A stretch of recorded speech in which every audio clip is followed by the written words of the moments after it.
যদি দেখার ইচ্ছা হয় তোমার নিঠুর মনে লয়, কালিন্দির ঘাটে আইসো দুপুরের সময়। যদি দেখার ইচ্ছা হয় তোমার নিঠুর মনে লয়, কালিন্দির ঘাটে আইসো দুপুরের সময়। আমি জল ভরিবার ছল করিয়া দেখব নয়ন ভরিয়া, জল ভরিবার আমি জল ভরিবার ছল করিয়া দেখব নয়ন ভরিয়া।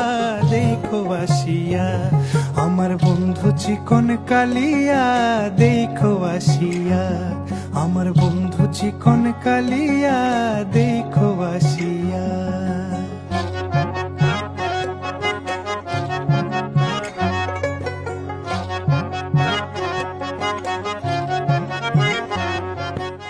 High friend, good evening. সবাই কেমন আছো? আশা করছি সবাই খুব ভালো আছে। আমিও কিন্তু খুব ভালো আছি। তো আগের ভিডিওতে আমি তোমাকে আমার অ্যানিভার্সারি সকাল থেকে দুপুর পর্যন্ত পুরো ব্লগটা শেয়ার করেছিলাম, আর আজকে আমি শেয়ার করব আমাদের সন্ধ্যেবেলাটা কেমন কেটেছে। তবে সন্ধ্যেবেলাটার পুরো ভিডিও কিন্তু আমার কাছে সেইভাবে নেই, যেটুকু ছিল যার কাছ থেকে যেটুকু পেয়েছি কেটে কেটে তাই অ্যাড করেছি। কারণ সকাল থেকে সময় পেলেও সন্ধ্যেবেলায় আর এই ফটোশ্যুটের জ্বালায় আমি আর সময় পাইনি কিন্তু সমস্ত কিছুর ভিডিও করতে। তবে মামা মানে আমাদের যে ক্যামেরাম্যান, সে যখন ভিডিওটা দেবে অবশ্যই তোমাদের সঙ্গে শেয়ার করব।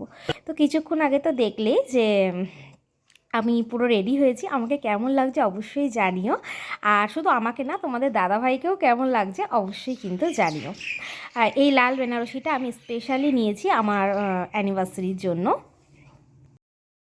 তার সঙ্গে ম্যাচিং করে নিয়েছি তোমাদের দাদার পাঞ্জাবিটা। যেহেতু ওর পাঞ্জাবিটা সবুজ, এই জন্য আমি ব্লাউজটা দেখো সবুজ, মানে আমার বেনারসি ব্লাউজটা বানাইনি, আমি আলাদা ব্লাউজ পিস কিনে তাই ব্লাউজটা বানিয়েছিলাম। তো কেমন লাগছে অবশ্যই জানিও। এরপর দেখো ওর বন্ধুরা চলে এসেছিলো আর খুব সুন্দর একটা ফুলের তোড়া গিফট করে দিল। আমি তো মনে করি ফুলের থেকে বড় গিফট আর হয় না। তো ফুলের তোড়াটা আমার খুব পছন্দ ছিল, আর এটা নিয়ে কিন্তু আমরা অনেক ফটো তুলেছিলাম, খুব ভালো হয়েছিল। তারপরে এই যে কেক কাটার পালা চলে এসেছিলো। তো তোমাদের দাদা পছন্দ করে কেক নিয়ে এসেছিলো, জানে আমার চকলেট পছন্দ, তো চকলেট কেকই নিয়ে এসেছিলো। আর তারপরে অবশেষে হলো সেই আবার মালা বাতল। মানে সত্যি বলতে সেই পুরো বিয়ের মতো সমস্ত কিছু, বিয়ের থেকেও অনেক বেটার ছিল। আর এদিকে তোমাদের দাদা দেখেছো, সে তো বিশাল পরিমাণে খুশি। আর ওর তো পাঞ্জাবিটা এত পরিমাণ পছন্দ হয়েছে, সে আর কি বলবো, ওর তো ফটো তোলার আর কোনো শেষ ছিল না। আর এদিকে আমার মা আর আমার শ্বশুর দুই বিয়ান মিলে দেখো কি ফটো, ওরাই কাঁপিয়ে দিয়েছে বিয়ে বাড়ি। আর এইখানে দেখো, এটা আমাদের ছাতা সিস্টেম করা ছিল সব খাওয়া দাওয়ার জায়গা। এখানে সবাই অলরেডি, এটা মানে প্রথম ব্যাচ ছিল, অলরেডি সবাই খেতে বসে গেছিলো। তো এইভাবেই আমরা ছোটোখাটোভাবে মানে আমাদের অ্যানিভার্সারিটা কাটিয়েছিলাম। খুব ভালো কেটেছিল আমাদের অ্যানিভার্সারিটা। তোমাদের সঙ্গে যতটা পারলাম শেয়ার করলাম। তোমাদের কেমন লাগলো অবশ্যই জানিও, আর আশীর্বাদ করো আমরা যাতে এইভাবেই প্রত্যেকটা বছর ভালো করে সুখে শান্তিতে কাটাতে পারি।